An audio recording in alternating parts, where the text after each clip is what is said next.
ಕೇಂದ್ರ ಸರ್ಕಾರ ಹಸಿರು ನಿಶಾನೆ ತೋರಿಸಿದ ಮೇಲೂ ಮೇಕೆದಾಟು ಯೋಜನೆಗೆ ತಮಿಳುನಾಡು ಸರ್ಕಾರ ವಿಧಿಸಿದೆ. ಇದೇನು ಹೊಸದನ್ನು ತಗೊಳ್ಳೇಬಾರ್ದು. ತಮಿಳುನಾಡು ವಿರೋಧ ಮಾಡದೇ ಇರುವ ದಿನ ಬರುತ್ತೆ ಅಂತ ಯಾರು ಅಂದ್ಕೊಂಡಿದ್ದೀರಾ? ಸೌಹಾರ್ದಯುತವಾಗಿ ಮಾತಾಡ್ಕೋತೀವಿ. ತಮಿಳುನಾಡು ಸ್ಥಾಪಿತವಾಗಿರೋವರೆಗೆ, ಕರ್ನಾಟಕ ಇರೋವರೆಗೆ, ಭಾರತವಾಗಿ ಉಳಿಯೋವರೆಗೆ ಇದು ತಮಿಳುನಾಡು ಒಪ್ಪಿಗೆ ಕೊಡಲ್ಲ. ತಮಿಳುನಾಡಿಗೂ ಮೇಕೆದಾಟಿಗೂ ಸಂಬಂಧ ಇಲ್ಲ ಅಂತ ಫಸ್ಟ್ ತೀರ್ಮಾನಕ್ಕೆ ಬನ್ನಿ. ಅವ್ರಿಗೂ ಸಂಬಂಧ ಇಲ್ಲ. ಅದು ಮೇಕೆದಾಟಿನಲ್ಲಿ ಡ್ಯಾಮ್ ಕಟ್ಟಿಬಿಟ್ಟು ಅಗ್ರಿಕಲ್ಚರ್ ನೀರು ಎತ್ಕೊಳ್ಳೋದಾದರೆ ಅವ್ರಿಗೆ ಸಂಬಂಧ ಇದೆ, ಇಲ್ಲದೇ ಇದ್ರೆ ಅವ್ರಿಗೆ ಸಂಬಂಧ ಇಲ್ಲ. ಮತ್ತು ಅವರು ಮೇಕೆದಾಟು ಇವತ್ತು ನೀಟ್ ಪರೀಕ್ಷೆ ವಿರೋಧಿಸಿದ್ದಾರೆ. ಮಾಮೂಲು ಪೊಲಿಟಿಕಲ್ ಸ್ಟೇಟ್ಮೆಂಟ್ಸು ಇವೆಲ್ಲ. ಹೌದು. ಬಜೆಟಲ್ಲಿ ಕಾವೇರಿ ವೈಗೈ ಗುಂಡಾರ್ ನದಿನ ಜೋಡಣೆ ಬಗ್ಗೆ ನೀವು ಮಾತ್ರ ಎಲ್ಲ ಮಾತಾಡ್ಕೊತಾ ಇರಬೇಕು, ಜೋಡಿಸ್ಕೊತಾ ಇರಬೇಕು, ಬೇರೆಯವ್ರೆಲ್ಲ ಕತೆ ಕಾಯ್ತಾ ಇರಬೇಕು. 150 ಕೋಟಿಯಿಂದ 150,000 ಕೋಟಿ ಇಟ್ಕೊಳ್ಳಿ, ಯಾವನಿಗೆ ಬೇಕು. ಈಗ ಒಂದು ಬಜೆಟ್ ಮಾಡಿದ್ದಾರೆ, ಕೆಲವೆಲ್ಲ ಅನೌನ್ಸ್ ಮಾಡಿದ್ದಾರೆ. 80,000 to 90,000 ಕೋಟಿ ಬೇಕಂತೆ.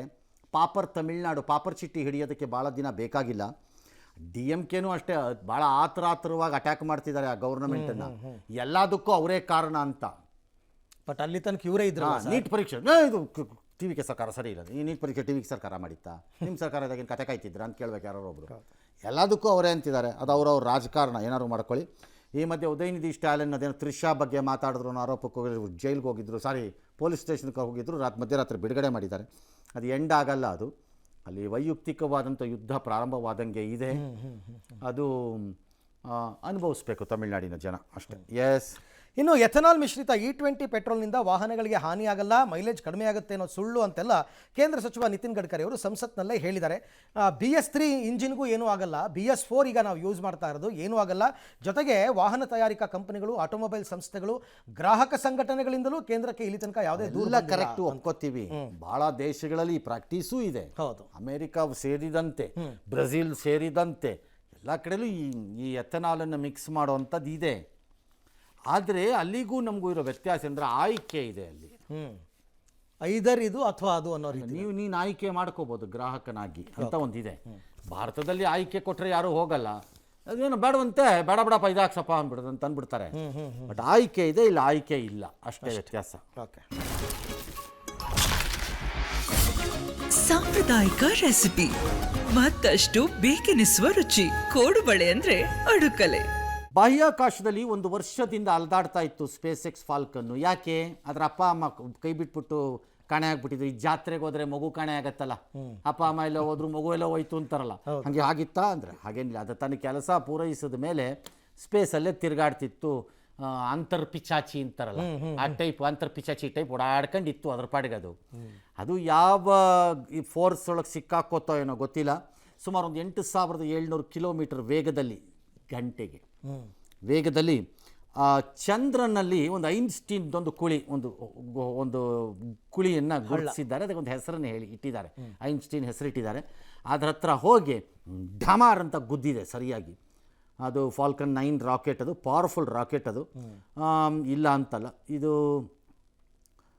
ಹಿಂದೆ ಭಾರತನೂ ಉದ್ದೇಶಪೂರ್ವಕವಾಗಿ ಮಾಡಿತ್ತು, ಈಗ ಇದು ಆಕ್ಸಿಡೆಂಟಲಿ ಆಗಿದೆ.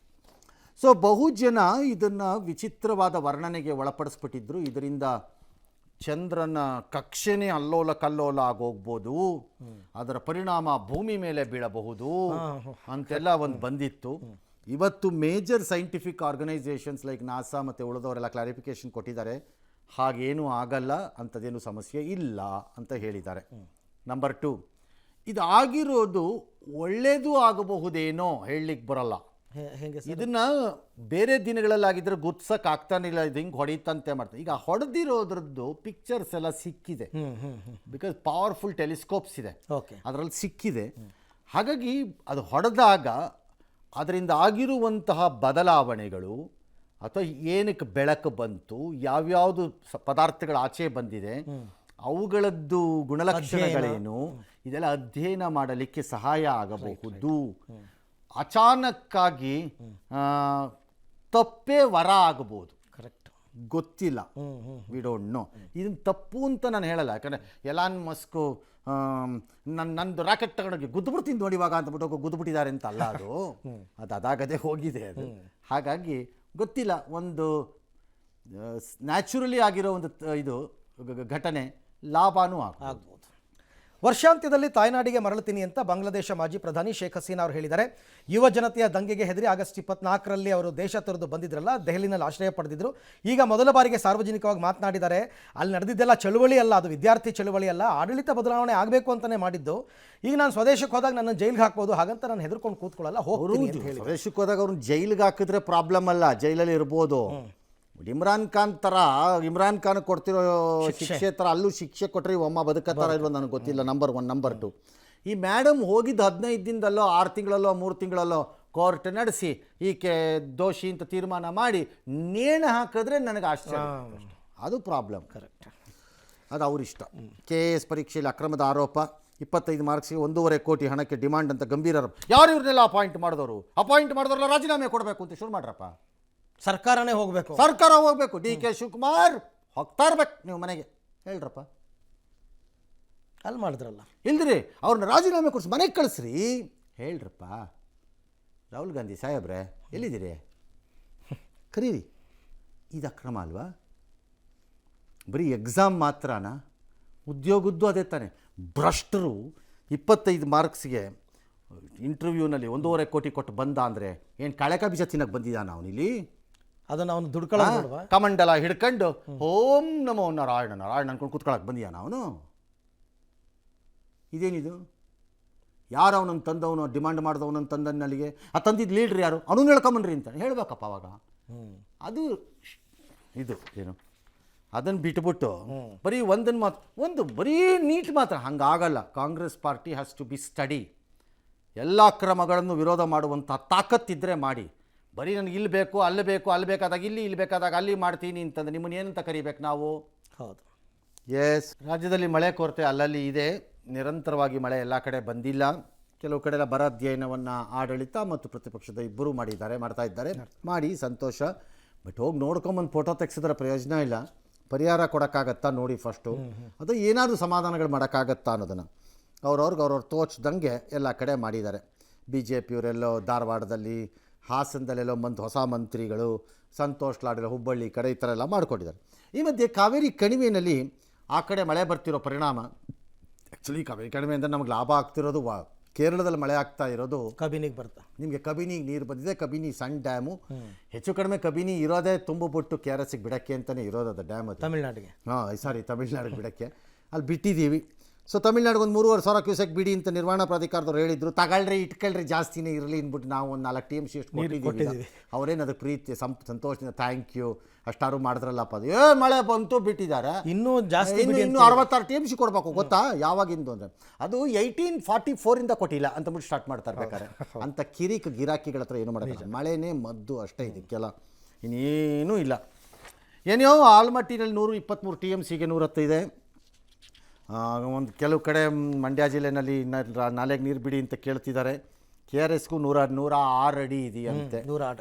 All right. ಎಸ್. ಇನ್ನು ಬಿಡದಿ ಟೌನ್ಶಿಪ್ ಯೋಜನೆಯ ಭೂಸ್ವಾಧೀನದ ವಿರುದ್ಧ ರೈತರ ಹೋರಾಟ 550 ದಿನಕ್ಕೆ ತಲುಪಿದೆ. ಇವತ್ತು ಕೂಡ ಅವರು ಈ GBDಯ ಪ್ರತಿಕೃತಿ ಎಲ್ಲ ದಹಿಸಿ ಬೆಂಕಿ ಹತ್ತಿ ಅದಕ್ಕೆಲ್ಲ ಪೊರಕೆ ಸೇವೆ ಮಾಡಿ ಅವರೆಲ್ಲ ಹಾಕಿದ್ದಾರೆ. ಭೂಗಳ ಆತ್ಮಹತ್ಯೆ ಮಾಡ್ಕೊಂಡ ಅಂತೆಲ್ಲ ಯಾವುದೇ ಕಾರಣಕ್ಕೂ ಕೂಡ ನಾವು ಫಲವತ್ತಾದ ಭೂಮಿಯನ್ನು ಟೌನ್ಶಿಪ್ ಕೊಡಲ್ಲ ಅಂತ ಹೋರಾಟ ಮುಂದುವರಿಸಿದ್ದಾರೆ.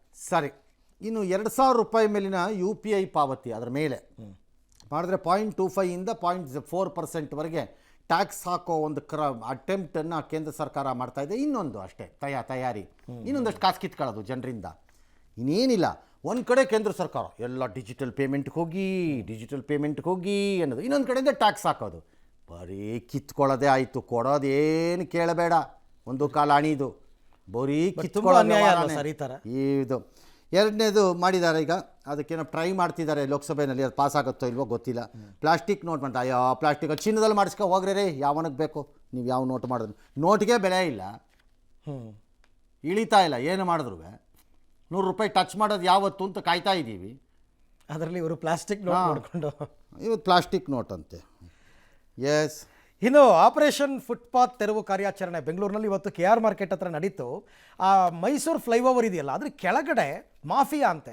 ಯಾವನೋ ಒಬ್ಬ ಸರ್ಕಾರಿ ಜಾಗದಲ್ಲಿ ಮಳಿಗೆ ಕಟ್ಬಿಟ್ಟು ಬೇರೆಯವ್ರಿಗೆ ಬಾಡಿಗೆ ಕೊಡೋದು ಅನಧಿಕೃತವಾಗಿ. ಅದೊಂದು 150 ಇತ್ತು, ಆ 150 ಮಳಿಗೆನೂ ಒಡೆದಾಕಿದ್ದಾರೆ. 2 ದಿವಸದಲ್ಲಿ ಎಲ್ಲ ಕಂಪ್ಲೀಟಾಗಿ ಒಡೆದು ಮುಗಿಸ್ತೀವಿ ಅಂತ ಹೇಳಿದ್ದಾರೆ. ಈ ನಡುವೆ ಚಾಮರಾಜಪೇಟೆ ಸುಲ್ತಾನ್ ರೋಡ್ನಲ್ಲಿ ವೈಟ್ ಟ್ಯಾಪಿಂಗ್ ಇರೋದ್ರಿಂದ ಆ ಶಿರ್ಸಿ ಸರ್ಕಲ್ ಕನೆಕ್ಟ್ ಮಾಡೋ ಫ್ಲೈಓವರ್ ಇದೆಯಲ್ಲ, ಯಾರೋ ಲೀಡರ್ ಬಂದು ಏನಿದು ಬದಲಿ ತೋರಿಸ್ತೇ ಮಾಡ್ತಾರೆ. ಏಯ್ ಫ್ಲೈಓವರ್ ಕೆಳಗಡೆ ಕಟ್ಟಿರೋದಕ್ಕೂ ಬದಲಿ ತೋರಿಸು. ಹಾಂ, ಚೆನ್ನಾಗಿದೆ. ನನ್ನನ್ನು ಕೇಳಿದ್ರೆ ವಿಧಾನಸೌಧಕ್ಕೆ ಪಾಸ್ ತಗೋ, ಅವ್ನು ಯಾರು ಅಪೋಸ್ ಮಾಡಿದ್ನ ಅವ್ನಿಗೆ ಹೇಳ್ತಿರೋದು ನಾನು. ಪಾಸ್ ತಗೋ, ಹೆಂಗಾರು ಮಾಡಿ ಪುಸ್ ಅಂದ ತಕ್ಷಣ ಬಕ್ಕಂತ ಹಿಂಗೆ ಬರೋ ಥರದ್ದು ಒಂದು ಟೆಂಟು ಬರುತ್ತಲ್ಲ, ಅದ್ರ ಜೋಬಲ್ಲೋ ಶರ್ಟಲ್ಲೋ ಎಲ್ಲರೂ ಕಟ್ಕೊಂಡು ಒಳಗೋಗ್ಬಿಡು, ಅಲ್ಲೋಗಿ ಹಾಕೊಂಬಿಡು. ಹೇಳ್ತೀನಿ, ತೆಗ್ಯಕ್ಕೆ ಬಂದರೆ ಏಯ್ ಬದಲಿ ಕೊಡು ಅಂತ ನೀನು ಬಿಡಬೇಡ. ನೀನು ಎಂಥ ಯೋಗ್ಯತೆ ಇಲ್ಲದೆ ಇದ್ದವ್ರುಗಳು. ಫ್ಲೈಓವರ್ ಕೆಳಗಡೆ ಹಾಕಿದ್ದು ಇಲ್ಲೀಗಲ್ ಅಲ್ಲದೆ ಅದಕ್ಕೆ ಬದಲಿ ಬೇರೆ ತೋರಿಸ್ಬೇಕಂತೆ, ಹೊಡಿಬೇಕು ಕ್ಯಾನ್ಯಾಗ 4 ಬದಲಿ ಕೇಳೋರುಗಳಿಗೆ. ಎಸ್